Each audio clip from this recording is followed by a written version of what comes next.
எளிவந்த கடவுள் ஈசன், அடியாருக்கு எளியவன் எங்கள் அம்பலவாணன்.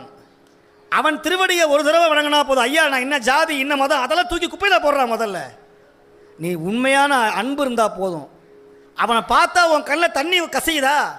திருவாசகம் கேட்ட உடம்பெல்லாம் புலகாங்கிதம் அடையுதா? ருத்ராட்சம் போடணும்னு ஆசை வருதா? இந்த மாதிரி நிகழ்ச்சி பண்ணுறாங்களா? ஐயா இந்தாங்க ஐயா பங்கு 1000 ரூபா, இந்தாங்க ஐயா அரிசி, இந்தாங்க ஐயா அப்படின்னு யாருக்கு என்ன வருதோ அவங்களுக்கு இந்த ஜென்மம் மட்டுமல்ல 21 தலைமுறையும் அவர்கள் ஓங்கி வாழ்வார்கள், ஓங்கி வாழ்வார்கள். இன்னைக்கு எங்கே போனாங்க? நாட்டை ஆண்டவர்கள் சம்பாதிச்சவங்க எங்கேயுமே இல்லை. ஆனால் ஒரு சிவனடியாருக்கு ஒருவேளை சாப்பாடு போட முடியுமா நம்மளால்?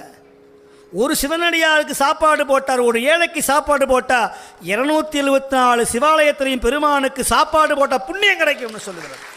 ஆமாம், அந்த புண்ணியம் கிடைக்கணுங்கிறதுக்காக தான் அடியாருக்கு சாப்பாடு போடணும். அடியார்னா நீங்கள்